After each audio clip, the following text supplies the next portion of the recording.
Jaya TV நேயர்களுக்கு வணக்கம். மாத்தி யோசி. எந்த விஷயத்த மாத்தி யோசிச்சதுனால இன்னைக்கு நான் இந்த பொசிஷன்ல இருக்கேன் அப்படின்றத உங்ககிட்ட நான் ஷேர் பண்ண போறேன்.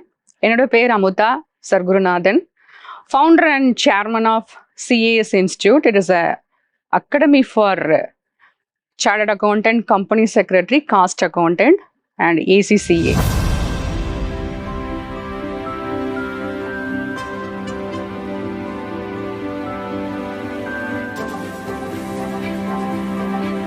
இந்த நிறுவனத்தை நான் ஆரம்பிக்கிறதுக்கு முன்னாடி நான் என்ன படித்தேன் அப்படின்னு சொன்னா பார்த்தீங்கன்னா, பிஎஸ்சி பாட்னி என் லேடிடோ காலேஜ். நான் பாட்னி படித்ததுக்கும் இப்போ இருக்கிற காமர்ஸ் ஃபீல்டு வந்ததுக்கும் சம்மந்தம் இல்லை. என்னோட அப்பா கலெக்டரோட ஆர்டிஓ கூட ட்ராவல் பண்ணுறவர்.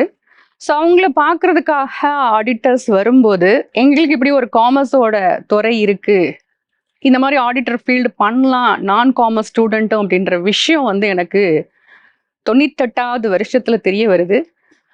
அப்போ ஒரு ஆடிட்டரை நான் மீட் பண்ணுறேன், மிஸ்டர் PR கிருஷ்ணமாச்சாரி. அவர் ஹிஸ்ட்ரி படிச்சுட்டு சம்மந்தமே இல்லாமல் ஒரு ஆடிட்டரை நிற்கிற போது எனக்கு ஒரு எண்ணம், அப்போ பாட்னி படிச்சுட்டு கண்டிப்பாக நம்மளும் ஆடிட்டர் ஆகலாம் அப்படின்ற எண்ணத்தில் தான் நான் படிக்க ஆரம்பித்தேன். படிக்கும்போது தான் தெரிஞ்சது இதோட வேல்யூ எவ்வளோ தூரத்துக்கு இருக்கு. கம்பேர் வித் காமர்ஸ் ஸ்டூடெண்ட்ஸ் படிக்கிறத காட்டிலும் நான் காமர்ஸ் சீக்கிரமாகவே இதை முடிக்கிறாங்க அப்படின்றதையும் நான் என்னோட வயசில் நோட் பண்ணிக்கிட்டே தான் வந்தேன். அப்போல்லாம் ஒரு நிறுவனத்தை ஆரம்பிக்கணும் அப்படின்ற எண்ணம்லாம் எனக்கு இல்லை. படிக்கும்போது தான் தெரிஞ்சது நிறைய பேரால் படிக்கணுன்ற எண்ணம்லாம் இருக்குது. பேருக்கு பின்னாடி அழகாக டிகிரிலாம் போடணுன்ற எண்ணம் இருக்குது. ஆனால் அதுக்காக உட்காந்து படிக்கிறோமா அப்படின்றது கொஞ்சம் கேள்விக்குறியாக தான் இருந்தது. இப்படியே தொடர்ச்சியாக போகும்போது என்னோட படிப்பு முடிஞ்சது உடனே எனக்கு கிடைச்ச வேலையே பார்த்தீங்கன்னா, சின்ன வயசுலேயே 21 வயசுலேயே ஃபினான்ஸ் மேனேஜர். ஏன்னா என்னோட degree BSc botany, CA inter, MBA finance எடுத்திருக்கேன். அது படிச்சுட்டு இருக்கேன். டேலி படிக்கணும்னு சொல்லிட்டு டிப்ளமா இன் சிஸ்டம் மேனேஜ்மெண்ட். இப்படி தொடர்ச்சியாக போனதுனால எனக்கு கிடைச்ச உடனே ஃபர்ஸ்ட் ஜாப் ஃபினான்ஸ் மேனேஜர் அப்படின்னு வருது. சிறு வயதுலேயே நான் sales tax, income tax, accounts, இந்த ஃபீல்டெல்லாம் நான் ப்ராக்டிக்கலாக ஒர்க் பண்ண ஆரம்பிக்கும் போது தான் நிறைய நாலேஜ் எனக்கு கேதர் ஆகுது. ஒரு வருஷம் கூட நான் வேஸ்ட் பண்ணவே இல்லை. படிக்கும்போது நிறைய பேர் சொல்லுவாங்க, இவங்களுக்கு எந்த இடைஞ்சலுமே இல்லாமல் வாழ்க்கையில் மேலே வந்துட்டாங்க அப்படின்னு சொல்லுவாங்க. அதெல்லாம் கிடையாது. எல்லா விதமான தடங்களும் வரும், இழப்புகளும் வரும். அதையும் தாண்டி நம்ம எப்படி சாதிக்கிறோம் அப்படின்றது தான் முக்கியம். திருக்குறளில் கூட ஊழையும் உப்பக்கம் காண்பர், உழைவின்றி தாளாது உயற்றுபவர் அப்படின்னு சொல்லுவாங்க. அதாவது எந்த ஒரு விஷயத்தையும் தொடர்ச்சியாக நம்ம முயற்சி செஞ்சுக்கிட்டே இருந்தோம் அப்படின்னு சொன்னால், நம்ம சொல்கிறோம் இல்லையா விதி அப்படின்னு சொல்லி, அந்த விஷயம் கூட நமக்கு சாதகமாக திரும்பி வரும். அது நம்ம போடுற முயற்சியை பொறுத்து தான் இருக்குது. பாட்னிக்கும் காமர்ஸ்க்கும் சம்மந்தம் இல்லை அப்படின்னு சொல்லிட்டேன். ஆனால் சில விஷயங்களை மாற்றி யோசிச்சதுனால எனக்கு ஒரு நிறுவனத்தை ஆரம்பிக்கக்கூடிய எண்ணம் 2013 உருவாச்சு. அது ஒரு தந்தையோட இழப்புல இருந்து தான் ஆரம்பிச்சிச்சு. எனக்கு அவர் இறந்து போகும்போது என் கணவர் கொடுத்த வார்த்தை, ஒரு உயிரை நம்ம திரும்பி கொண்டு வர முடியாது, பட் நீ ஏதாவது இந்த சொசைட்டிக்கு நீ பண்ணு அப்படின்னு சொல்லி ஒரு விஷயத்த எனக்கு சொல்றார். சொல்லும்போது தான் சரி, நம்ம ஏன் இந்த படித்த விஷயம் இன்னைக்கு நம்ம நல்லா இருக்கோம், இந்த சொசைட்டிக்கு ஏதாவது பண்ணுவோமே அப்படின்னு சொல்லிட்டு CAS அப்படின்ற நிறுவனத்தை ஆரம்பித்தேன். ஆரம்பித்ததோட நோக்கம், இந்த ஃபீல்டில் 23 வருஷம் அனுபவம் எடுத்து ஒரு வாழ்க்கையில் நம்ம செட்டிலாக நின்னா கூட யார் இதை உருவாக்குறது? நிறைய மாணவர்கள் இப்போ நான் இருக்கிறது விருதுநகர் மாவட்டம்னு எடுத்துக்கோங்க. ஒரு ஆடிட்டர் அப்படின்னு எடுத்தோம்னா விரல் விட்டு எண்ணக்கூடிய நிலையில தான் இருக்குது. காஸ்ட் அக்கௌண்டன்ட்னா இல்லை, கம்பெனி செக்ரட்டரி இல்லை, இது எல்லா டிஸ்ட்ரிக்ட்லையும் நான் பார்க்குறேன். அப்படி பார்க்கும்போது தான் நம்ம ஏதாவது ஒன்று செய்யணுமே, படித்த விஷயத்தையும் கொடுக்கணும், அதே சமயத்தில் மாணவர்களையும் உருவாக்கணும். ஏன்னா இந்த chartered accountant field, company secretary, cost அக்கௌண்டன்ட்லாம் சொல்யூஷன் ஓரியன்ட். நம்மளை தேடி கிளைண்ட்ஸ் வர்றாங்கன்னா அவங்களுக்கு நம்ம என்ன ஒரு ப்ராப்பர் சொல்யூஷனை கொடுத்து வாழ்க்கையில் அவங்களோட பிஸ்னஸை நல்லபடியாக கொண்டு போகிறதுக்கு நம்மளோட உதவி அவங்களுக்கு அதிகமாக இருக்குது. அப்போ அது திறமையான ஒரு ஆடிட்டரோ, ஒரு கம்பெனி செக்ரட்டரியோ, காஸ்ட் அக்கௌண்டன்ட் இருந்தால் மட்டும்தான் அதை செய்ய முடியும்.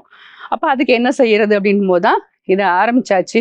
ஆரம்பிச்சது மட்டும் இல்லாம பிள்ளைங்களுக்கு வந்து இதோட விழிப்புணர்வு மதுரை, சென்னை இந்த ஏரியாலாம் வாண்டடா இப்ப நல்லா எல்லாருக்குமே ரீச் ஆயிடுச்சு. எல்லாரும் சிஏ படிக்கணும் அப்படின்றதெல்லாம் வந்துருச்சு.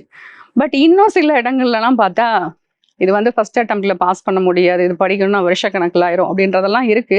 அதெல்லாம் தாண்டி பாட்னி ஃபீல்டுல இருந்து இன்னைக்கு கொஞ்சம் மாத்தி யோசிச்சு இந்த விஷயத்த நான் கொண்டு வந்ததுனால நிறுவனம் ஆரம்பிக்கக்கூடிய எண்ணம்லாம் கிடையாது. ஆனா ஆரம்பிச்சதுக்கு ஒரு மூல காரணம் இருந்தது. அதோட ஆரம்பிச்சாச்சு. எங்க பசங்களுக்கு வந்து பாட புத்தகம் மட்டும் முக்கியம் கிடையாது, நல்ல விதமான புத்தகங்களையும் படிக்கணும்னு அடிக்கடி நான் சொல்லிக்கிட்டே இருப்பேன்.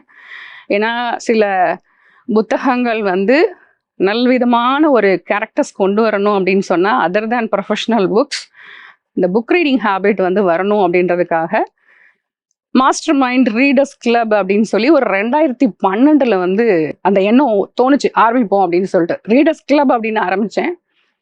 ஒரு புத்தகம் படித்தேன், சீக்ரெட். அந்த புத்தகத்தோட ஆசிரியர் வந்து ரோண்டா பைன். அவங்க கதையும் கிட்டத்தட்ட சொல்லப்போனா இது அப்படி ரிலேட் பண்ணிச்சுவாங்க. அவங்க அப்பா இறந்து போயிடுறாரு. ஒரு இழப்புனால அந்த பாதிப்பை நீக்கிறதுக்கு இன்னொன்று என்ன செய்யணும்னு சொல்லும்போது வாழ்க்கையில வெற்றி அடைஞ்சவங்க எந்த விஷயத்தெல்லாம் சந்திச்சதுனால இன்னைக்கு இவ்வளோ பெரிய பொசிஷன்ல வர்றாங்கன்றதை அவங்க அனலைஸ் பண்றாங்க. அந்த நேரத்தில் ஒரு புத்தகம் கையில கிடைக்குது. அந்த புத்தகம் சீக்ரெட். அதுல லா ஆஃப் அட்ராக்ஷன், ஈர்ப்பு விதி, ஒத்தவை தன்னை ஒத்தவற்றை ஈர்க்கும்னு சொல்றாங்க. நம்ம நல்ல விஷயத்த நம்ம நினைச்சோம் அப்படின்னு சொன்னா நல்ல விஷயத்த நோக்கி நம்ம அட்ராக்ட் ஆகுறோம்.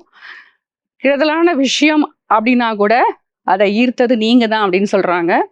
ஸோ நல்லது நடந்தாலும் காரணம் நம்ம தான், கெட்டதும் நடந்தாலும் காரணம் நம்ம தான் அப்படின்னு சொல்றாங்க இல்லையா, தீதும் நன்றும் பிறர் தரவாரா.